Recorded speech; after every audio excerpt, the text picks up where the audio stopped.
Hello, Ituoluwa Kiishi Angel Shonaya. I hope I got that right. Good afternoon, ma. Thank you so much for joining me. I have been looking forward to this conversation. How are you doing? I'm doing fine, ma. Very good. Now, it's so good to read your brilliant epic tale of survival called The Story of the Missing Piece. Congratulations. Thank you. It is an unprecedented step in your academic journey. I am sure that your parents are over the moon about you.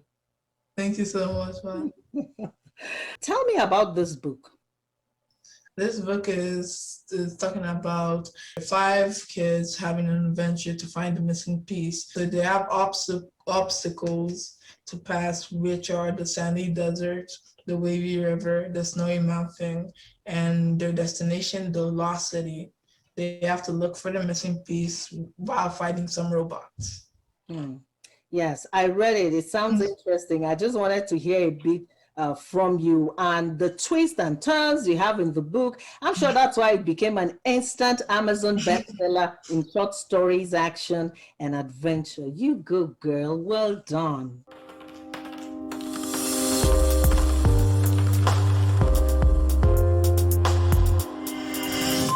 What motivated you into writing this book? It was in the middle of the pandemic. My mom and dad had joint and individual conversations about what I should do during this pandemic with all this time and no summer activities. So I decided to write a book. Is that something you thought about previously? Yes. What are the benefits of reading? It teaches you life lessons and having fun. Interesting. I was intrigued by your focus on friendship, forgiveness, teamwork, and kindness. Angel, these are laudable virtues. You're just 11. What do you know about all of them?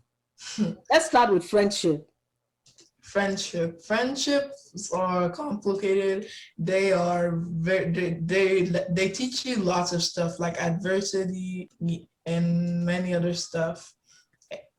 Friendship is something that I really like a lot. It makes you feel like you have more family around. You talked about inclusion.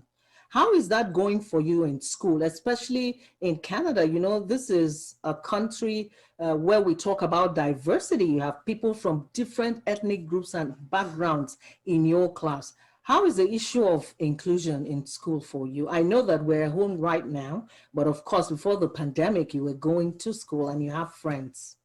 Yeah, inclusion was really big in my school. We always learn about inclusion most of the time in school.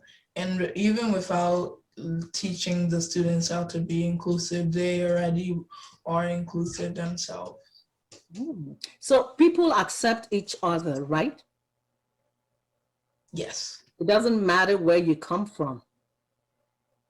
Yes, ma'am. Good. All right, let's move to forgiveness. What do you know about forgiveness? People make mistakes all the time. We're not robots, we're not perfect. It's just that once you make a mistake, you have to learn from what you do. And I hope your friends are learning that. Yeah. And you also, because you wrote the book. So I want to believe whatever we see in the book is what you believe in.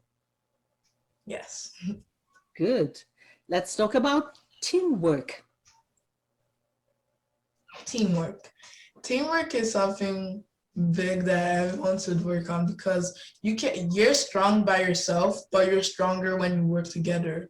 It's better 2 or 3 or multiple minds than one mind.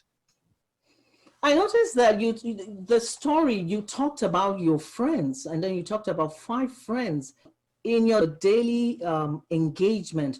Do you consider all these virtues? Yes. You know what I like about what you're doing? You're 11 and you're already getting this into the system, into the society. You've written a book that a lot of people will read and get to learn about them. What are your plans for the future to be a good leader who will motivate others into believing in this? Yes, I always want I always want to do stuff like good stuff so we can spread around. And what do you intend to become in the future? A medical doctor Hmm. or a scientist. Sounds good. And I'm sure your parents have also contributed to what we see today. You have a good foundation at home. Tell me a bit about your mom, your dad, and your sisters.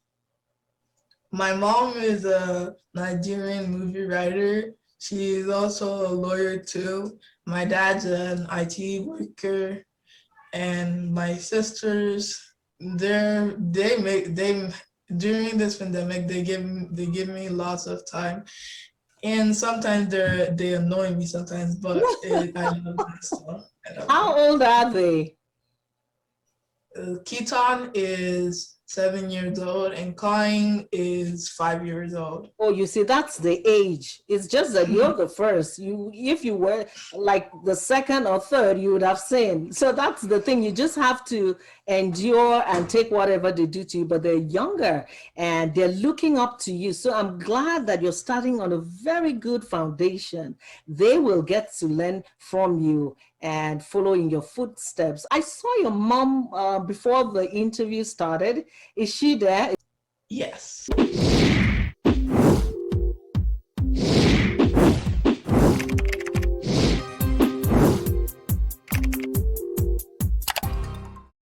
Hi, How are you? I'm very well, thank you. I'm sure you're very proud of your daughter. I am. I'm super proud. I'm a very proud mom. Interesting, interesting. That book is interesting. It's amazing. It's loaded with very good themes. Many times I read what she writes and I'm like, okay, like she has this very beautiful mind and she's able to put it down on paper, and that was part of what encouraged us telling her, you can do this. And then I did the carrot with a stick technique, because there's no rule book with parenting. You just try many things. That's So it. what I told her was, if you're able to make use of your time during this pandemic, since there's no summer activities, if you write the book you want to write, I will make sure that I get it published.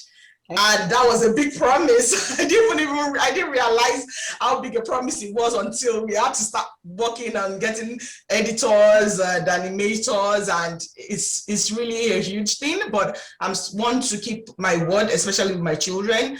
I teach them that you see me act, you see me read, you see me do things. So I'm not just telling you to do things. I want you to learn from me. So if I'm telling you read your books, I'm not just telling you read your books. You can actually see me reading my books too, and my husband the same thing. So we try to teach them life lessons with what we practice, rather than just telling them to do things. And I think that's working so far. Yeah, that's what we call walk the talk, and it's happening. You can see Indeed. it in your 11-year-old, and I'm sure the ones coming behind will also pick from that. So, what do you do? So I'm a dual qualified lawyer. I'm a lawyer. I got called to the Nigerian bar in 2012, and I got called to the Law Society of Ontario bar last year. I also write movies. I produced 5 Yoruba movies, which are on YouTube right now. Wow. So yeah, I tend to do a lot. So, but majorly I'm a lawyer most of the time, and I use my spare time to write. I like the fact that you multitask. I tell my children, multitasking is the name of the game. Don't tie yourself down. Indeed. Indeed, yes. That's interesting. So, how long have you been in Canada? We moved to Canada March 2018, so exactly 3 years and some right now. So we're still pretty new. You're still pretty new, but you've gone far. You've done a lot. So you should be congratulating yourself. That's interesting. I'm glad that this is happening. Yes. And I'm also happy that there's an association that has latched onto what your daughter is doing, and they're promoting it. They got the book across to the High Commissioner of Nigeria to Canada, His Excellency Ambassador Adeyinka Ashekun, and we looked at it and this is pretty nice. And can you imagine if we don't have a network where we promote each other? You can imagine. So I like what is happening in the community, the fact that we're helping each other. So what are you doing to ensure that you are not just helping your daughter or your daughters alone, you're also reaching out to other members of the community? Because as we say in Africa, it takes a village to raise a child. Indeed. I totally agree with that. Coincidentally, I'm also a director of Network of Nigerians in Canada. So I'm also at the frontier of us touching people in the community. It's really hard to live your life as an adult back home in Nigeria and come to settle. So we really try to make that community a place, a one-stop place for people. We're really touching people. We did the Niger Fest. We got the proclamation in Brampton. We figured that most of us are relatively new immigrants, but we figured that now we've come into the country, we need to make ourselves visible. Yes, we're a minority group, but we are going to make ourselves visible. There's an air of prejudice and bias for many Nigerians because of the negative news, but we're trying to change that. That narrative has to change. We have a lot of hardworking Nigerian professionals and we're trying to make ourselves visible. And when my daughter wrote a book, one major thing that touched me is the fact that we actually have many Nigerian children who have put pen to paper.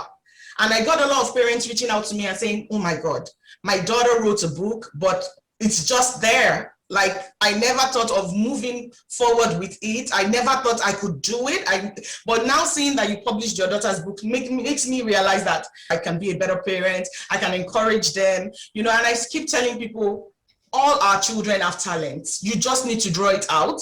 They need our help in that regard. And even though it's hard, while settling as parents, some of us, like myself, had to go through very thorough licensing process, exams to become lawyers and, do our jobs here. But you need to make time for the children. You need to understand your child. My 3 daughters are totally different, not alike in any way. So I know that if I was writing a book, I don't expect the second one to. So, but you understand each of them's strengths and try to work on that for them. Encourage them all the time. Keep telling them, you can do this.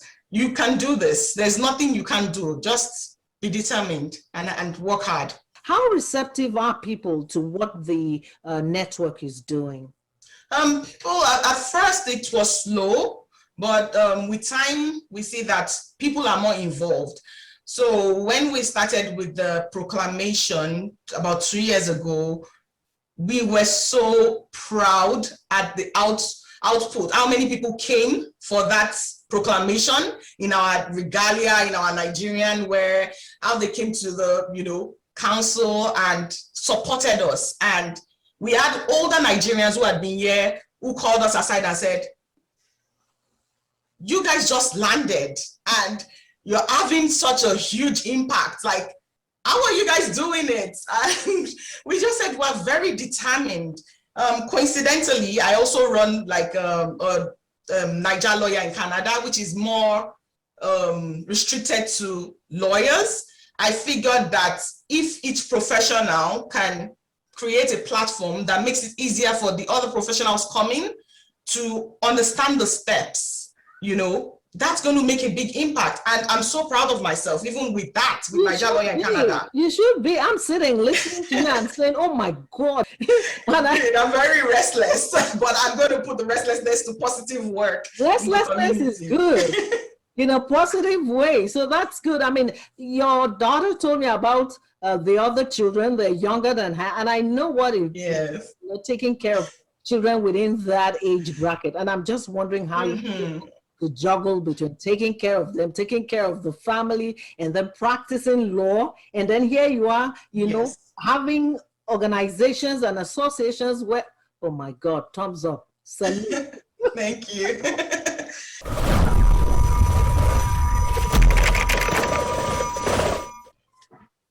All right, Kiishi, wonderful speaking with you and your mom. After listening to her talk, I'm not surprised. I can tell that you come from a very good home and your mom and dad have done very well with you. And I'm hoping that you extend the same gesture to people in the community, your classmates, your friends in the neighborhood, and let's get this good news going. Okay?